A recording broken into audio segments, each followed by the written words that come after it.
Hi, may hapon sa tanan no. Akong pangalan is Queen, so taga Davao mi. I am a born again Christian and actually wala gyud ako gi-plan sa akong sister nga moanhi mi dinhi nalo mi dira nadunggan lang namo ang preaching. So I would like to share lang gud no is I'm not against how silang gina speak or gina share, but I believe na it's not about religion ang gipakamatyan bitaw sa Ginoo. Whether you are Catholic, whether you are a Baptist, you are Pentecostal, you are Saksi of Jehovah, dili na mo ang gipakamatyan ni Jesus. Amen? It is not by religion why you have been saved. Kailangan na siya masabtan sa matag usa nga, uy, pag dinhi ko sa Catholic, ma-save jud ko. Pag dinhi ko sa Baptist, ma-save jud ko. Pag dinhi ko sa Pentecostal, ma-save jud ko. Kaya unsa gingon sa scripture? In John 3:16, the scripture says, "For God so loved the world that He gave His only begotten Son, so that whoever believes in Him shall not perish but have eternal life."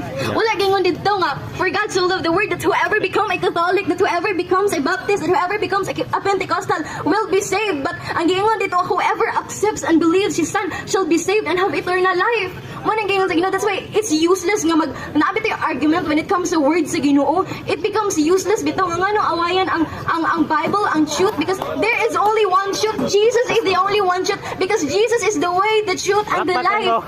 Diba? Malakpak din ang mga Dili tungod. It's not by our works why we are saved, why go follow to sa law, but it is about our faith in Jesus alone. Diba? In the book of John chapter 10, for all have sinned and fall short in the glory of God. So ibig sabihin, tanan niyo nakasala, tanan niyo, we are all under because of sala, but because of the love of Jesus, you and me can have that eternal life. Ang mahitabo lang nga ma-achieve natin ng eternal life, it's by faith and believing in Jesus. Yung gi-redeem ta niya. It is only by the blood of Jesus Christ. Why na ata eternal life in heaven? Now I ask some people, random people, ginaas na ko sila. They're believer, ginaas na ko sila. I don't want to mention their religion. How confident you are that you are saved? Ginaingon nila sa ako, gasimba man ko. I'm a good people. Gasimba man ko, gabilive man ko. But you know what is the truth? Makabalutan na we are saved by believing kung sa gibuhat ni Jesus in the cross for you. By believing kung sa gibuhat ni Jesus, nga gi-redeem na ko ni Jesus, gi-cleanse na ko ni Jesus sa iyahang blood, ug mao ni niluwas sa ako. It is not by my works nga magsimba ko every Sunday, nga mag-preach ko dinhi sa park every Sunday. It is not by my work nga bisan pag minister ko sa tibok kalibutan why ma-save ko. But it is all about your faith in Jesus alone. Kailangan na to na siya hinumduman no, mga brothers and sisters. Dili religion ang gipakamatyan ni Jesus. Mianghi si Jesus sa world, dili para sa mga religion, dili para nga naay division ang Christianity, nga naay Catholic, nga naay Baptist, Pentecostal, Iglesia. No. Because kitang tanan, you and me gipakamatyan ta sa Ginoo. That's why if you believe nga gipakamatyan ka ni Jesus, then that is right. Mao na siya ang tama. That's why walay reason nga mag-away ta or naay argument when it comes to religion. Because never state in the Bible that Jesus died for religion. It states the Bible that whoever believes and accepts Him, He gave the right to become children of God. That is John 1:12. Kasi gingon sa John 1:10, even sa rin pinuhat sa Ginoo wala kay believe sa iya. But in John 1:12, continuation ana nga passage is gingon, but whoever who believes and accepted Him, He gave the right to become children of God. That's why sa gingon ni Pastor Kidimia in 2 Corinthians 5:17, therefore if anyone is in Christ, he is a new creation. So ibig sabihin pag muduol ta kay Jesus, ginahimo na tanyang new creation. Old things have passed away. We are a new creation in Christ. And mao na siya nag-push ako, away na ako din hiyakar because gibag-o na sad ko sa Ginoo. Mao na nag-push nga na ako din hiyakar to testify that only Jesus is the way, the truth, and the life. Dili sa religion why we are being saved. It's not about by religion. Why confident ko nga na ako din hiyakar. I am not proud to say nga because I know my relationship is centered in Jesus alone. Dili sa religion. Pastor, pasakop na ka sa born again. Balik na sa born again, no? Born again na ka ba? Kaya iperti katawa mo. Bisa pag you are born again, bisa pag you are one way, you are Catholic, you are Baptist, you are Pentecostal, you are Iglesia, as long as gina-center nimo imong heart, gina-fix nimo imong eyes sa imong Savior, sa imong Creator, kang God, kay Jesus, mo na siya maghatag sa imo. Mo na siyang maghatag sa imo og confidence na ikaw luwas na. Amen.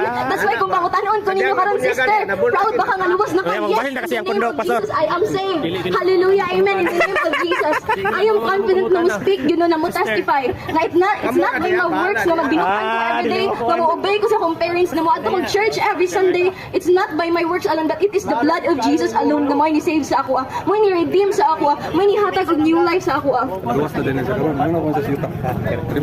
Okay, I heard a question. Sige, wow. Ano? As man, ang ato ang thinking is we are limited.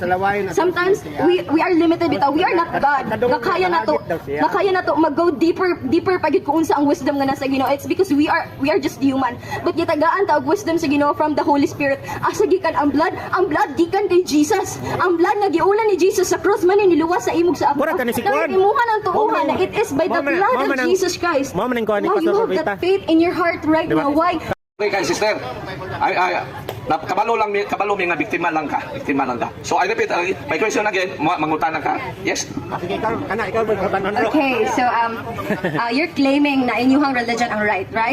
Now, in the book of Acts, do you believe in miracles? Yes. Do you perform miracles too? Yes. Like what kind of miracles? Like us outing demons, healing the sick? Yes, do you perform that? Waday ka kabalo sultihan ka. Diya sa grido, di lang ko magsulting lugar. Nay pastor nangingilig yawa, gingal lang sa yawa. Uy, kauban ra man ta. Pero pare na gani mo hingil mo adto mo cast of demon, hadlok na lang yawa. Lisang na. Ikaw. Mituo man ka kang Jesus. Mangita tagyawa ano makapadawas maka. Ako'y gastutan ng plite bisag asa ta. Naho tala. Mga ison, atong tanawon sa Bible nga pare na ta mo dool kung magpahiling ta. Masama pag ginako, sister, nga patyo ng dimotos pare, pati yung patayan ni mo anil. Unsay gingon ni Jesus sa diyang ang problema sa sakit o bisan unsa. Adto batas pare, Lucas 17:14. Ikaw basa sa sister para makonsensya ka, no? Ay, pero basi safeguard. Okay. 14. Okay, Luke 17:14, the scripture says, nakita sila ni Jesus, ug giingnan lakaw ug pahiling kamo sa mga pari. Sometimes diha pa sila sa dalan nang ayos sila. Tawa, ano? Pahiling mo sa pare. Huwag pagani mo sa pare, naayo na. Hindi katuloy. Do kang pop ni Plurikiminism ni, ay mga lain sikta ni. Namaguna sa Bible, no? Hebro 4:12, ang pulong sa Diyos hahit pa sa espada nga daw iswa. Pero wala may mo sulti ani mo papayag ka, kundi aron pagkakasulta. Okay. So, di ka mangutana mo yapon ta. Sige, dili na ko mangutana nimo, ibalik na lang nako sa mo ang diocesan president ang microphone. Okay. Thank you. Salamat sa tanan, no? Salamat sa tanan. Wala naman. Nagila ko pag kumangit. I believe no tanan jud nakadungog ato na but masigingon sa scripture sa Ginoo no. Anyone who follow Jesus, you will know them by their fruits. Know them by their fruits. Mabalaan jud nato if kana siya nga tao, he is a true believer and follower ni Jesus based sa iyang fruit. Now kung kamo kin sa mo namoy mga ears sa dungog yung pulong sa Ginoo, it is your decision to believe what is the right and what is the truth. What is right and what is wrong. Now God bless you everybody. Thank you sa pagpaminaw sa pulong sa Ginoo. Ningon ka nga kadtong mosunod kang Kristo maila sa iyang mga fruits. Okay. Ang simbahan Katoliko namo nga daghang kayong mga santos. Mangutana ko nimo karon, ang born again kinsa may na santos? No, we actually don't believe in saints, but we focus on faith in Jesus. Sa ato pa, imo supako ni inyong Biblia, King James Version. Nga Churches of the Saints. Dili di ka motuog santos nga naa man lagi sa King James Version. Nga ningon nga Churches of the Saints. Isa ba Biblia? Oh, ilan ni? King James Version, sister. Oh. This is the King James Version of the Bible, no? 16:11, no? Ono Korinto, kapitulo 14, versikulo 33. Okay. Paliw ko na pagbasa. For God is not the author of confusion, but of peace, as in all churches of the saints. So, kini mga santos rin sa Biblia, mao ni ang nas langit mga Katoliko. Mangutana ko nimo karon, asa sa born again, even your founders, Mercy Chu from Hong Kong, tagay ko sa Biblia og nasantos buto siya kay mobalhin na nimo kung wala balik na lang loy kay ka. Actually, now brothers and sisters, I want you to listen to this.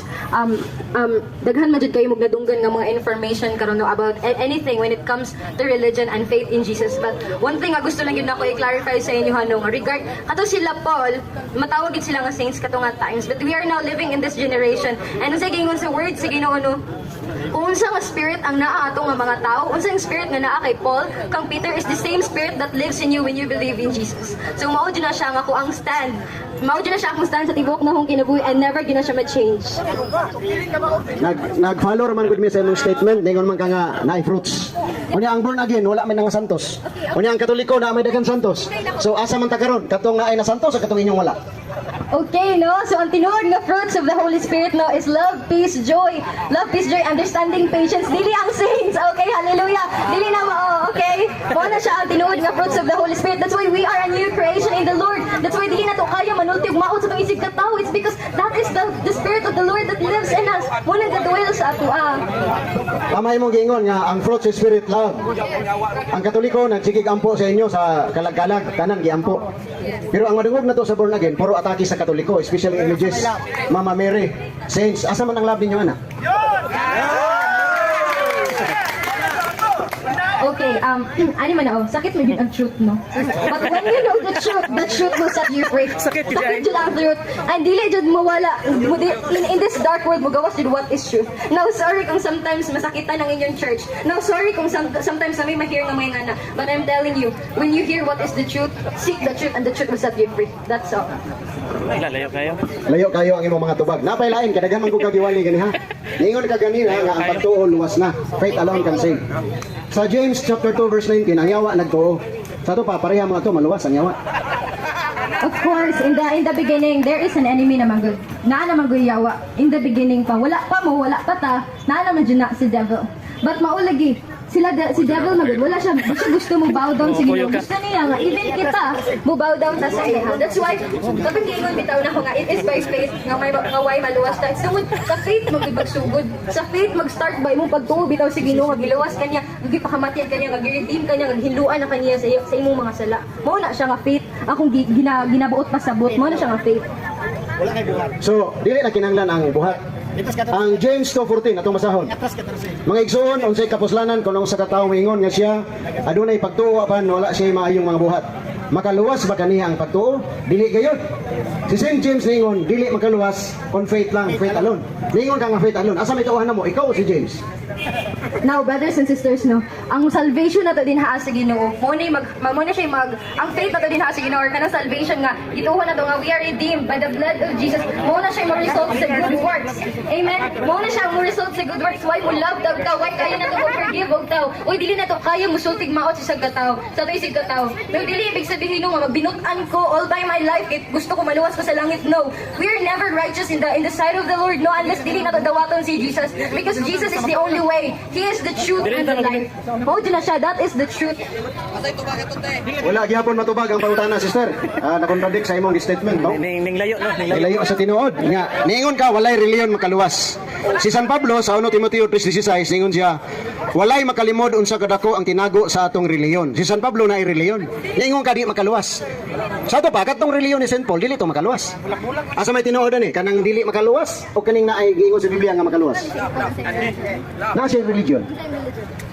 No other than the Roman Catholic Church. Yes, Bible and history. Yes. Wadi ka kabasa? Luuyan nimo. Nabiktima lang ka sa pastor. Nabiktima lang ka.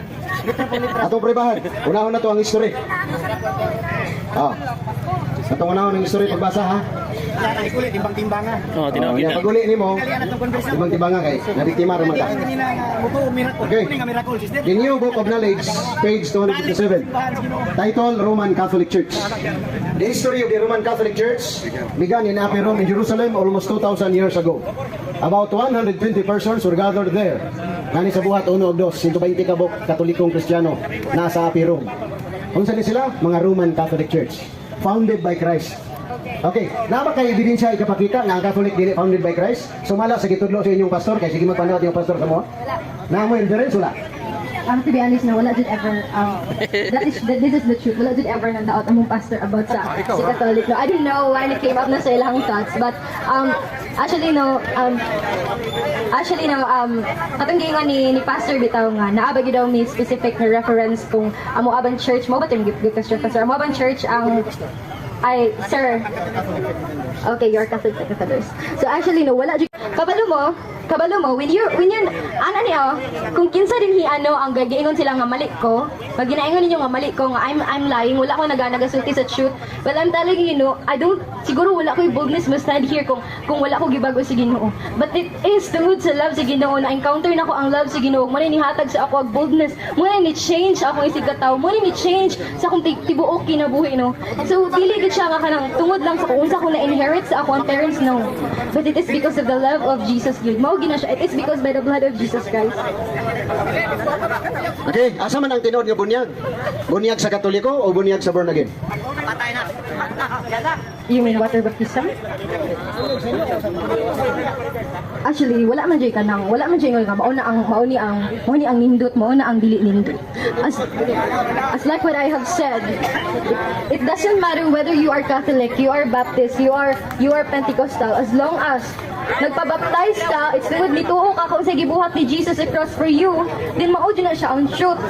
Dili jud kay tungod, it is a tradition lang sa inyong church, it is a tradition sa inyong simbahan nga buhaton na nimo na siya, because it is your personal relation na I want to be baptized. Nato is ang pagpamatuod kasi sayo naman mo claim nga kita mo'y tinuod pero unsaon nimo pagpamatuod?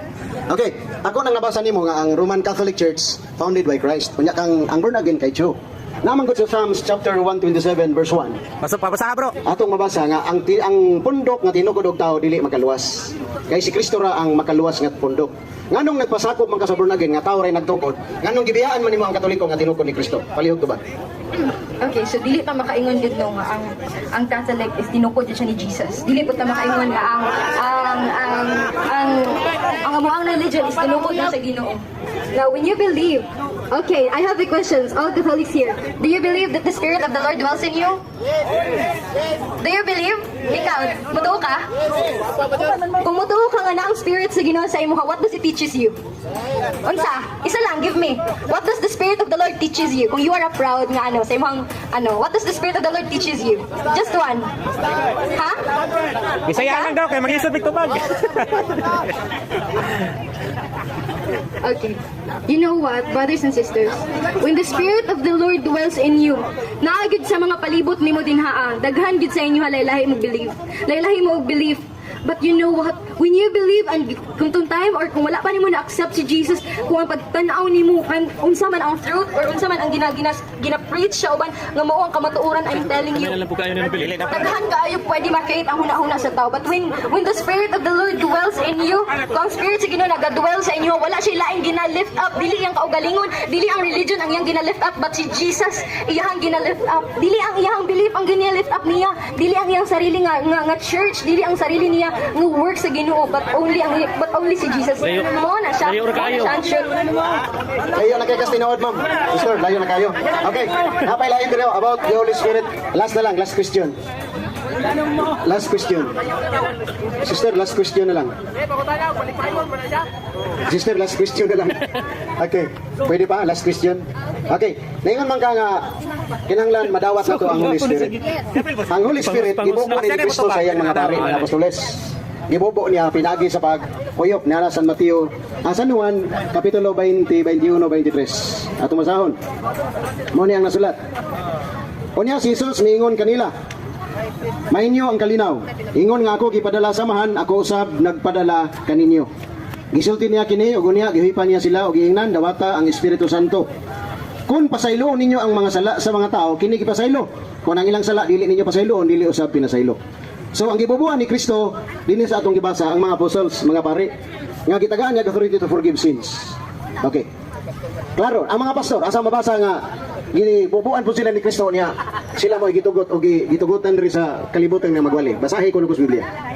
Okay, when we read the book of Acts chapter 3, last na lang dyan because manguli pa dyan mino. In the book of Acts chapter 3, the scripture says that in the last days I will pour out my spirit upon all flesh and your sons and daughters will prophesy. So ibig sabihin, sons and daughters, when you accept the Lord in your life, you are a son and daughter of the Lord. Ibig sabihin, anak ka sa Ginoo. That's why, wala gina-specify sa Bible. It's because kana magod na time, gingon ra magod na siya. It's because kana nga time. But kitang tanan, when we accept Jesus, gina-pour out niya ang spirit sa Ginoo.